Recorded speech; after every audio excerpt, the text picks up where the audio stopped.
Segundo, já não analisamos como Freud o fazia, mas damos continuidade a seu trabalho no sentido de tornar o homem responsável por seu gozo. Temos uma nova clínica que trata os sintomas da contemporaneidade, em que o outro não existe. Não estamos aqui diante de sujeitos antiéticos para os quais o outro não existe. É o outro com O maiúsculo, não é? Que é, em psicanálise lacaniana, o outro, o senso comum.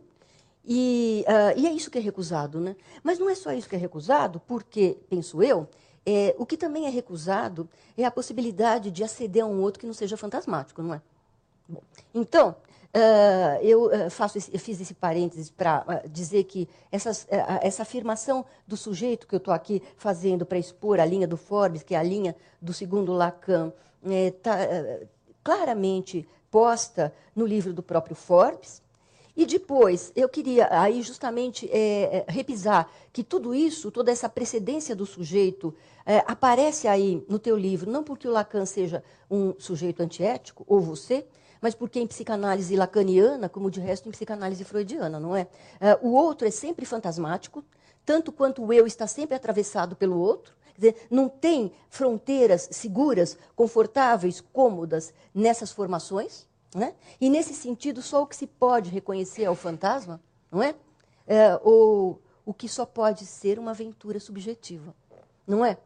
Afirmação, portanto, do sujeito. Por que eu estou dizendo tudo isso? Porque, voltando ao anterior, eu acho que este livro briga lindamente com uma outra linha, que é a linha da responsabilidade pelo outro. Olhem que formulação. Uma outra linha que é a linha da responsabilidade pelo outro. Eu também gosto de formulações. Bom, uma outra linha, é preciso que se diga que cruza Freud com Marx, e se desenrola sob o prestígio das ciências sociais no país, que é uma linha que nos vem dizer que o que está colocado hoje para a psicanálise são os sintomas contemporâneos que nascem do ego inflado, ou do muito ego. Numa sociedade violenta de consumo, em que pessoas se tornaram livres, em que as pessoas se tornaram livres para viver segundo os seus desejos, mas por isso mesmo se transformaram em desejos ambulantes, né? Que não se ancoram em parte alguma. O Lacan vai dizer, mas o desejo ambulante pode ancorar-se na palavra estranha de cada qual, não é? Mas aqui, então, nós temos isto, né? As pessoas se tornaram livres para viver segundo os seus desejos e, por isso mesmo, se transformaram em desejo que não se ancora em parte alguma. A ideia de que não se ancora em parte alguma é porque essa parte alguma busca-se fora, não é? No outrem. Bom, é toda uma outra visão do desbossolamento para a qual o desafio de uma arte da psicanálise hoje seria... Antes que levar o sujeito a reconhecer-se gozosamente na sua diferença, cravando a sua palavra ou cifrando a sua estranheza, como um artista de si mesmo? Bom, e aqui é impossível não lembrar o quanto a psicanálise do Lacan é insuflada pelos poetas, principalmente de vanguarda, que o cercaram. O Lacan tendo sido ele mesmo pertencente a todas as vanguardas surrealistas e as diásporas surrealistas do seu momento, não é isso? Ele tinha orgulho de dizer de vez em quando, aqui e ali, eu fui do movimento surrealista. Então, ancorar-se em si mesmo, ancorar-se na sua palavra, ou cifrar a sua estranheza como um artista de si mesmo, tem a ver com isso. Isso antes que, voltando a outra linha, levar o sujeito... antes que... eu vinha dizendo o seguinte, uma linha é toda uma outra visão do desbossolamento, para a qual o desafio de uma arte da psicanálise seria hoje, antes que essa cravar a sua palavra, ou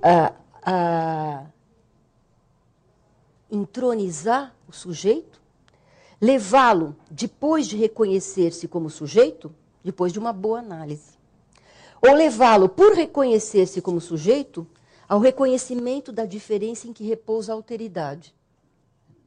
Bom, aqui eu faço um parênteses também para dizer que eu estou simplificando bastante, porque eu não estou falando aqui em diferença sexual, quando para a psicanálise o outro, a alteridade, a diferença é sempre no limite sexual, né?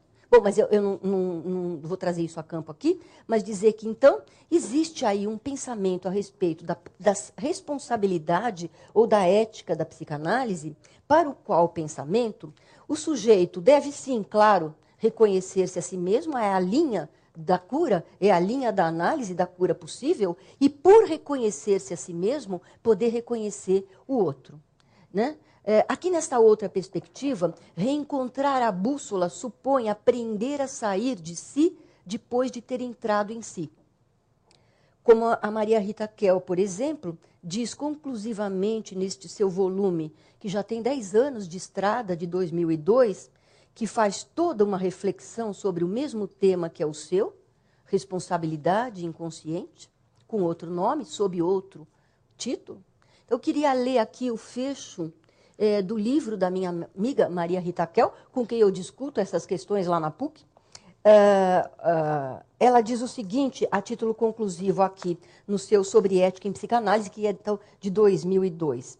Se a psicanálise tem condições de propor um valor que ocupe o lugar deixado vazio pelo bem supremo na modernidade, está falando da perda da autoridade. O bem supremo, esse bem é a alteridade. Se há um valor, esse valor é a alteridade. Para além do que a clínica psicanalítica pode propor como uma ética na condução da cura dos analisandos, o corpo teórico da psicanálise tem condições de sustentar, com base em tudo que apresentei ao longo deste livro, que a aceitação do outro em sua semelhança na diferença é condição essencial para se construir alguma proposta ética para os tempos atuais. A aceitação do outro.